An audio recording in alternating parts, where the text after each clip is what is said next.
Salut à toutes et à tous. Donc, la prochaine section, c'est sur les limites de fonctions algébriques lorsque x tend vers l'infini ou lorsque x tend vers moins l'infini.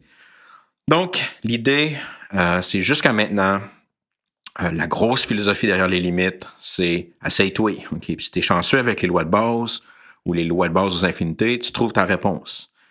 Par contre, on a vu des mauvais cas, genre la racine de zéro ou la division par zéro, qui nous ont forcé à aller à gauche et à droite et évaluer notre fonction à A- ou à A+. Et ensuite, qu'est-ce que j'ai fait pour vous? C'est que j'ai juste énuméré tous les cas à problème. Donc, les quatre frontières indéterminées, racine de zéro, division par zéro, puis ln de zéro, puis les 7 autres formes indéterminées, dont infini moins infini, infini sur infini, zéro sur zéro, puis les autres. Là. Okay.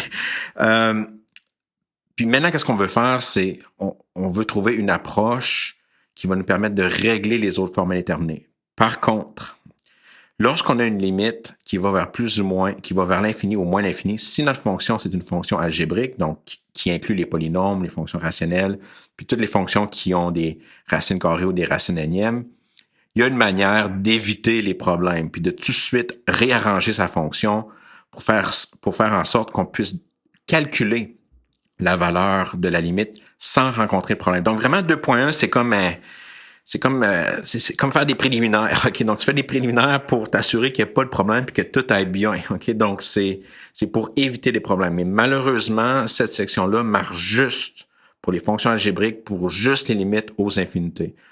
Puis à partir de la prochaine section, là, on va attaquer les problèmes en général. Donc, première chose qui est importante, dès que tu as une limite d'une fonction algébrique, tu dois employer la technique qui est ici pour éviter les problèmes puis tout de suite trouver la réponse.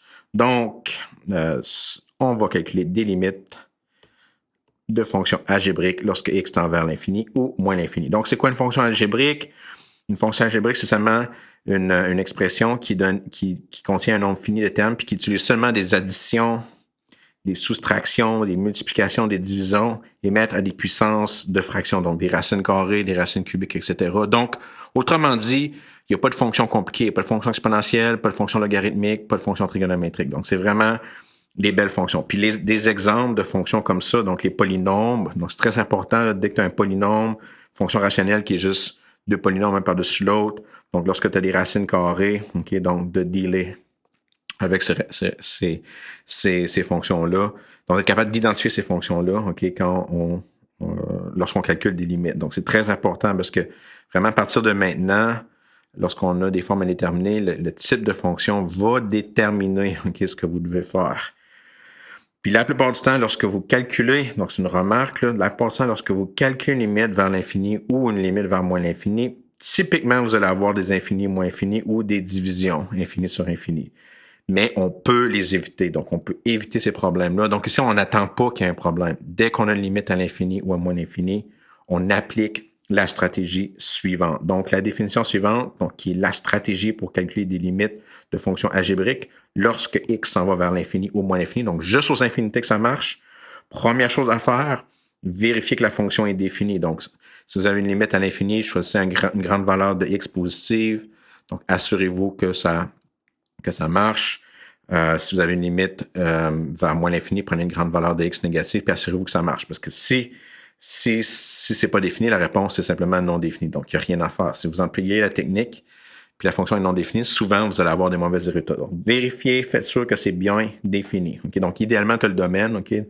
Si ça ne va pas jusqu'à l'infini ou moins l'infini, mais tu peux arrêter tout de suite. Donc, ensuite, qu'est-ce que vous faites? Au numérateur, okay? Donc, vous devez mettre en évidence le terme de plus haut degré. Okay? Donc, vous identifiez le terme de plus haut degré. S'il n'y en a plus qu'un terme, bien sûr, puis vous le mettez en évidence. S'il y en a juste un terme, bien sûr, il n'y a rien à faire. Puis vous faites la même affaire au dénominateur, qui vous mettez en évidence le terme de plus haut degré. Okay? Si, bien sûr, il y en a plus qu'un. Ensuite, vous simplifiez les facteurs. Si, bien sûr, il y en a deux. Si je suis un numérateur, mais il n'y a pas rien à faire. Et vous réévaluez la limite. Puis normalement, lorsque c'est bien fait, simplement en utilisant les lois de base et les lois de base aux infinités, vous allez avoir votre réponse. Donc, vous n'allez jamais rencontrer de problème si vous appliquez la définition. Donc, la meilleure manière d'assimiler la méthode, c'est en faisant des exemples. Donc, le premier exemple, on va calculer la limite de x au carré moins x. Donc, une petite remarque, si vous mettiez infini là-dedans, vous auriez infini moins infini, qui est un cas indéterminé. Mais là, je m'en fous. Je vois que j'ai un polynôme, j'ai une limite aux infinités. Donc, j'identifie le terme de plus haut degré. Dans ce cas ici, c'est x au carré. Donc, je vais mettre en évidence le x au carré. Donc, je vais obtenir, boum, OK, la ligne suivante. Donc, j'ai la limite. Donc, j'ai mis x au carré en évidence. Donc, je vais diviser par x tous les termes. Donc, si je mets x au carré en évidence de x au carré, ça va me donner 1. Si je mets x au carré en évidence de x, ça va me donner 1 sur x. Donc, vous pouvez soit diviser partout par x au carré, faites ce que vous voulez, mais l'expression se simplifie à la suivante. Boum! OK, donc vous avez maintenant la limite quand x tend vers l'infini de x au carré fois 1 moins 1 sur x. Maintenant, on va réévaluer l'expression. Donc, je remplace toutes les x par l'infini. Donc, boum, OK, donc je remplace toutes les x par l'infini. Vous voyez ici, là, mon symbole limite, dès que j'évalue une expression à un chiffre, à moins, à plus ou moins l'infini, le symbole limite est parti. Puis là, maintenant, qu'est-ce que j'ai? Bien, j'ai infini au carré qui va devenir l'infini. J'ai 1 qui est 1 sur l'infini. N'importe quel nombre sur l'infini va toujours me donner 0. Donc, je vais obtenir donc, infini fois 1 moins 0. Donc, boum. OK. Puis, bien sûr, infini fois 1, c'est simplement l'infini. Donc, ici, on met en évidence le plus haut degré. Donc, on met en évidence le plus haut degré. On simplifie. On réévalue. Et juste en utilisant les lois de base, on trouve notre réponse. OK. Donc, j'ai obtenu l'infinité. OK. Donc, j'ai ma réponse finale. Donc, c'est vraiment un réflexe. Dès que tu as une limite aux infinités, donc à plus ou moins l'infini, puis tu as une fonction qui est nice, okay, donc avec pas d'exponentielle, pas de logarithme, pas de terme trigonométrique, on emploie la méthode et ça va toujours marcher. Ça va toujours marcher. Donc, allons faire un autre exemple. Donc, ça, c'était pour une fonction qui était polynomiale. Allons faire un exemple sur une fonction qui est rationnelle. Puis, beaucoup de nos exemples, en général, sont juste des fonctions polynomiales ou rationnelles. Donc, il faut vraiment être à l'aise avec la méthode. Donc, je veux calculer la limite à l'infini de 3x cube moins x au carré plus 1 sur x cube moins x plus 2. Donc, mon terme dominant au numérateur, c'est x cube. C'est aussi x cube au dénominateur. Donc, je vais mettre en évidence en haut et en bas par x cube. Donc, boum. Okay, donc, je mets en évidence le x cube en haut et en bas. Donc, c'est juste une coïncidence dans cet exemple ici que c'est x cube en haut et en bas. Typiquement, les degrés peuvent être différents. Donc, quand je sors x cube de 3x cube, ça me donne mon 3. Quand je sors x cube de moins x au carré, ça me donne moins 1 sur x. Quand je sors x cube de 1, il me reste 1 sur x cube. En bas, lorsque je sors x cube de x cube, ça me donne 1. Lorsque je sors x cube de moins x, ça me donne moins 1 sur x au carré. Puis lorsque je sors x cube de 2, ça me donne 2 sur... J'ai une petite typo là. Ça me donne 2 sur x cube. Donc, vous ne l'avez pas vu. Donc, ensuite, j'évalue mon expression. Donc, je vais remplacer toutes. Non, excusez. Donc, qu'est-ce qui va se passer maintenant en avant? Donc, je vais faire deux trucs. Les x cubes en avant vont se canceller complètement. Donc, ils se cancellent complètement. OK?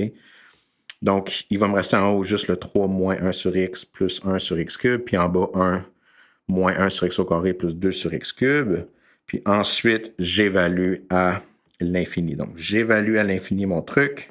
Donc, boum, OK, j'évalue mon truc à l'infini. Puis bien sûr, qu'est-ce qui va arriver? C'est que je vais avoir un gros paquet de fractions avec des puissances de l'infini qui vont tous être l'infini. Donc, je peux toutes. Donc, le premier, 1 sur infini cube, 1 sur infini au carré, 2 sur infini cube. Toutes ces petites fractions-là vont toutes aller vers 0. Donc, il va juste me rester 3 sur 1 qui va se simplifier à 1. Donc, here we go, boom. Ma réponse, c'est 3. Puis bien sûr, tant qu'à être là, une limite à l'infini qui me donne 3, qu'est-ce que ça veut dire? Ça veut dire que cette expression-là a une asymptote horizontale à y égale à 3. Donc, beaucoup d'algèbre. C'est pas super compliqué, mais c'est quand même beaucoup d'algèbre. Mais une chose qu'on peut remarquer dans ces questions-là, une fois qu'on est confortable à en faire un ou deux au long, après avoir mis en évidence un terme, simplifié puis réévalué. Donc, une remarque qui est extrêmement importante, c'est que à chaque fois que je mets en évidence le terme dominant, je vais toujours laisser derrière des fractions qui vont toujours aller vers 0. Donc, autrement dit, donc ça, c'est une remarque qui est super importante. Là. Boum! Autrement dit, seulement les termes dominants déterminent la valeur de la limite. Donc, qu'est-ce qu'on peut faire? C'est qu'on peut vraiment faire un shortcut. Donc, oui, vous pouvez mettre en évidence, simplifier puis réévaluer, mais moi, je vais vous permettre, si vous identifiez les termes dominants, et vous, bien sûr, en s'assurant que la fonction est bien définie, puis ensuite, si vous identifiez les termes dominants, vous simplifiez et vous évaluez, vous allez obtenir la même réponse directement. Donc, ça va vraiment simplifier le calcul des limites. Puis en fait, c'est ça que je vais utiliser pour le prochain exemple. Donc, moi, je vous invite beaucoup, dans les notes de cours complétées en ligne, j'ai utilisé la méthode pour tous les exemples, mais moi, dans les vidéos, je vais utiliser le shortcut, entre guillemets. Puis moi, je vous conseille de simplement apprendre le shortcut. Ça va vraiment rendre ces questions-là beaucoup plus direct. Donc, je veux calculer la limite à moins l'infini de x à la 5 moins 1 sur 3x, sur 10x cube plus 10x au carré plus 10x plus 1. Donc, je vais utiliser maintenant le truc étoilé. Là. Donc, x5, c'est mon terme dominant sur 100x cube. Donc, quand je regarde les termes, par contre, je garde les coefficients. Donc, cette limite-là va se simplifier à quoi? À la limite, quand x tend vers moins l'infini, je garde juste le x5 en haut, parce que je sais que les fractions que je vais obtenir après vont toutes aller vers 0 sur 100 x cube. Donc, un peu de simplification à faire. Donc, ici, mon x à la 5 sur x cube, la plus grande puissance, c'est x à la 5. Donc, on va aller absorber le x cube. Donc, le 5 ici va devenir un 2. Puis, le x cube va être cancellé complètement.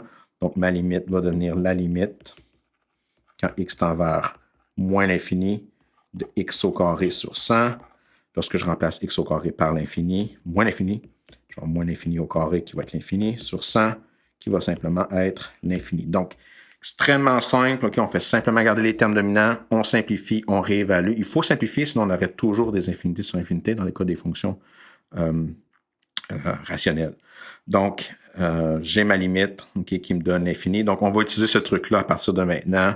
C'est bien plus direct. Là. C'est pas de niaiser, t'es qui là, Anakin, on y va. Prends tes termes dominants, simplifie, évalue les limites des fonctions algébriques. C'est parmi les limites les plus simples à calculer. Prochain exemple. Donc, c'est vraiment puissant. Là. Donc, prochain exemple, je vais calculer la limite quand x tend vers moins l'infini de 10x au carré plus 17 sur x cube plus 1. So, here we go. J'identifie mes termes dominants. Donc, j'ai 10x au carré qui domine en haut, puis j'ai x cube qui domine en bas. Donc, cette limite-là devient la même que la limite quand x tend vers moins l'infini de 10x au carré sur x cube. Je simplifie. Donc, ici, le x au carré complètement absorbé par le 3. Il va me rester juste 1. Donc, ça va me donner la limite quand x tend vers moins l'infini. Moins l'infini de 10 sur x. Je plug mon moins infini. 10 sur moins l'infini. N'importe quel chiffre sur plus ou moins l'infini. C'est 0. Donc, vraiment direct. Garde tes termes dominants. Simplifie, réévalue. Et that's it. En fait, pour les fonctions rationnelles en général, une petite remarque, lorsque le degré, donc comme dans cet exemple ici, lorsque le degré au dénominateur est plus grand que le degré du numérateur, la limite va toujours être 0. Si les degrés sont les mêmes, la limite va toujours être un chiffre non nul, comme notre deuxième exemple, où on avait un degré 3 sur un degré 3. Puis si le degré en haut est plus grand que le degré d'en bas, la réponse, ça va être soit l'infini ou moins l'infini, dépendamment des signes des coefficients. Comme l'exemple 2.11.7, où on avait degré 5 sur degré 3, puis ça m'a donné, dans ce cas ici, l'infini. Prochain exemple, on va le sauter. Donc, on va aller directement à l'exemple 2.11.10. Donc, encore une fois, ça, c'est un exemple là, maintenant, c'est le premier exemple qui n'est pas une fonction rationnelle. J'ai des racines carrées, donc il faut faire attention. Ici, qu'est-ce qui arrive si je plug un chiffre négatif? Là, je le vois, là, je vais avoir des chiffres négatifs à l'intérieur d'une racine. Il faut faire attention, c'est pas à cause que c'est négatif, mais c'est dans cette expression ici. Si je remplace le x par un nombre négatif, ça va crasher. Donc, il n'y a rien à faire. OK. Cette limite-là, directement, OK, non définie. Faites attention, si vous employez la méthode, même si vous employez le truc, vous pourriez conclure des choses incorrectes. Donc, se souvenir, là, donc dans les exemples, toujours se souvenir, c'est très important, là. Donc, toujours se souvenir de regarder, OK, si l'intérieur est défini ou non. Donc, c'est pas à cause que c'est moins l'infini. Donc, si j'avais eu juste une petite remarque, là, hein, si j'avais eu, supposons, une racine de 1 moins x, ça aurait été défini, là. Okay, ça aurait été défini, cette expression-là est définie lorsque x est négatif. Donc, ça dépend vraiment de l'expression. Okay? Donc, il ne faut pas penser que c'est moins l'infini qui fait crasher les choses. Donc, il faut y aller par inspection. Prochain exemple. Okay, donc, le prochain exemple. Mon prochain exemple, mais lui, j'ai une limite. C'est la même fonction. J'ai ma limite quand x tend vers l'infini. Donc, si je mets un chiffre positif là-dedans, ça va bien sûr être défini. Donc, j'y vais avec le truc. Donc, j'identifie mes termes dominants. Au numérateur, il n'y en a rien qu'un. Donc, j'ai mon terme dominant en haut. Donc, qui est simplement la racine de x. Puis en bas, racine de x, puis x fois racine de x. Le plus gros des deux, c'est x racine de x. Donc, j'ai mes deux termes dominants en haut et en bas, respectivement. Donc, si je les marque au marqueur, donc j'ai racine de x qui domine en haut, puis j'ai x racine de x qui domine en bas. Donc, cette limite-là va devenir la limite. Faire en vert, là, excusez-moi, vous ne voyez pas. Donc, ça va devenir la limite quand x tend vers l'infini de racine de x sur x racine de x. Ici, les racines de x se cancellent parfaitement. Il me reste juste la limite quand x tend vers l'infini de 1 sur x. Lorsque je plug l'infini, j'ai 1 sur l'infini. N'importe quel chiffre sur plus ou moins l'infini, c'est 0. Faites attention, donc, si j'avais fait cette simplification-là algébrique pour l'exemple précédent, puis j'aurais plugué mon infini, j'aurais eu 0, hein, qui aurait été le mauvais résultat. Donc, il faut vraiment inspecter la fonction avant d'employer soit la méthode définie au début de la section ou le truc là, que j'ai mentionné ensuite. Donc, toujours s'assurer que l'expression est définie.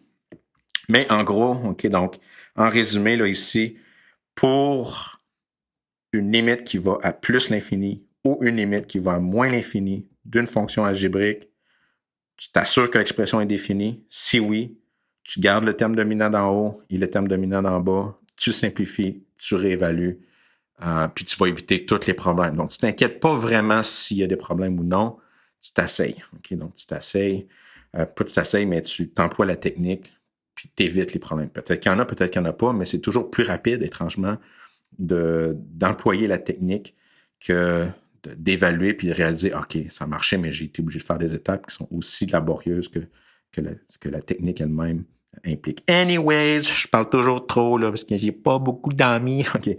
Pour la section 2.11 sur les limites à l'infini ou à moins l'infini d'une fonction algébrique, ce qui inclut les polynômes, les fonctions rationnelles ou les fonctions avec des racines dedans, c'est parmi les limites les plus faciles. Tu t'assures que c'est défini, tu gardes tes termes dominants, tu simplifies, tu réévalues, t'emploies tes limites, tes lois de base aux infinités. And that's it, that's all. Bye-bye, là.